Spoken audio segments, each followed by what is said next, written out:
Mga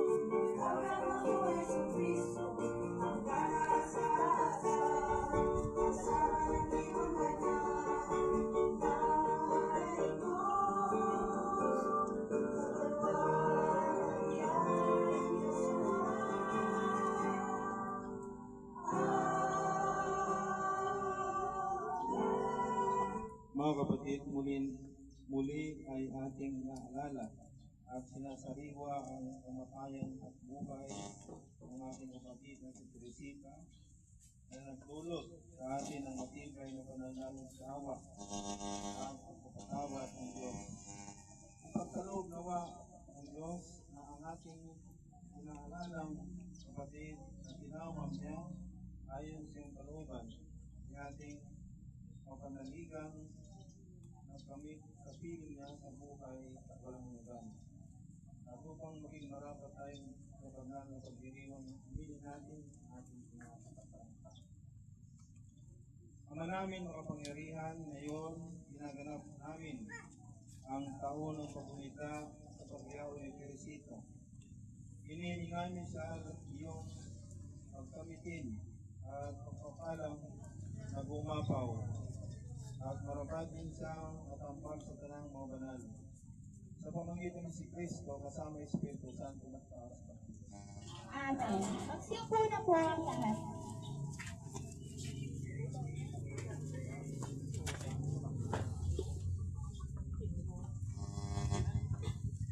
Unang pagpasa. Lumipat na tayo ng bahay mula sa kamatayan sapagkat iniibig natin ang mga kapatid. Mag-alam po natin magitan ang unang pagpapahayag.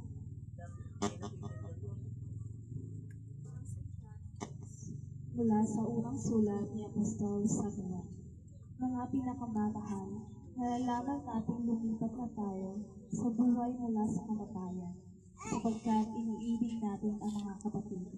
Ang hindi umiibig ay nanatili sa kamatayan. Mamamatay tao ang napupuot sa kanyang kapatid, at nalalaman niyong ang buhay na walang hanggan ay wala sa mamamatay tao. Dito natin nakikilala ang tunay na pag-ibig. Inialay ni Kristo ang kanyang buhay dahil sa atin. Dapat din natin ialay ang ating buhay dahil sa mga kapatid. Kapag nakita ng sino mang may kaya sa buhay ang kanyang kapatid na nangangailangan, ay hindi niya ito tinulungan. Paano niya masasabi siya yung ibig sa Diyos? Mga anak, huwag tayong umibig sa pamamagitan ng salita o wika lamang. Ipakita natin ang tunay na pag-ibig sa pamamagitan ng gawa, ang salita ng Diyos. Salmong Tugunan. Tugon, sabi namin hintay na pagpalingyari kasal. Ulitin po natin. Sabi namin hintay na pagpalingyari kasal. Sa gitna ng paghihirap, tinawag ko'y Panginoon. Kaya poon, ako'y titig pagkat ako'y pumataghoy. Tingin mo ang pagtawag ko'y pagtitig ng iyong tulong. Kung ikaw ay may talaan nito, aming mga kasalan, lahat kami ay tatanggap ng hatol mong nakalaan.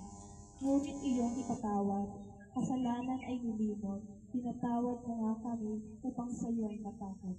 Tugon, sabik namin hinihintay, ituloy niya.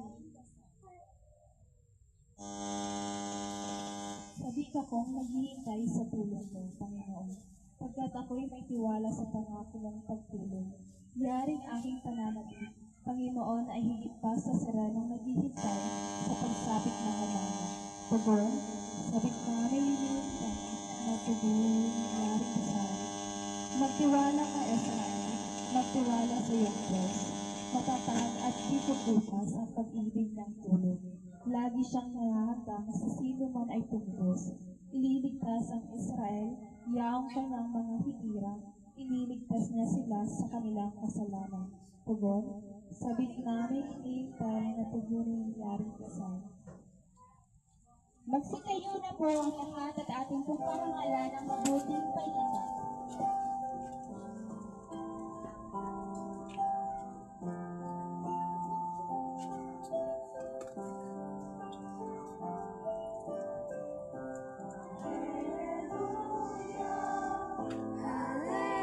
Hallelujah.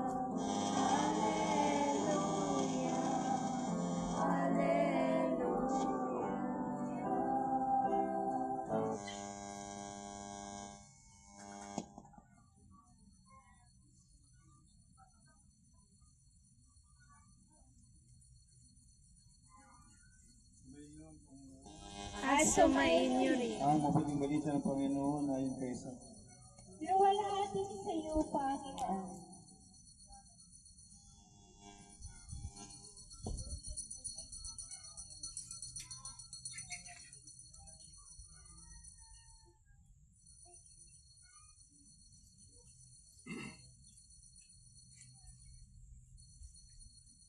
Noong panong iyon, sinabi ni Jesus sa kanyang mga tao, lalapit sa akin ang lahat na binigay sa akin ng Ama, at hindi ko tatakoy sila mang lumapit sa akin.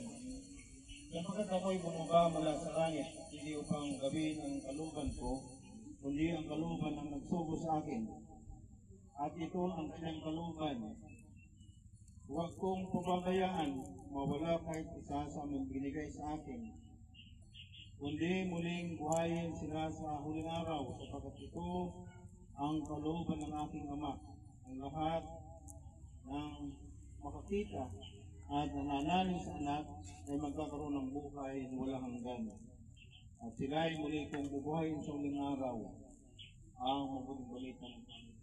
Niluluwalhati ka namin ng Panginoong Jesucristo. Magsipo na po ang lahat at katamang makinig sa umitin. Bago pa ako nang bumili, ito pa po ugasahin sa inyo. Sabi, ang isip kong si Haring Arturo at ang mga kabalyero sa bilog ang makapag. Ako, the Knights of the Round People, ay sinalaysay sa unang panalo ni Haring Arturo. Ang mga kabalyero ay wala pa ang bilog na kapag.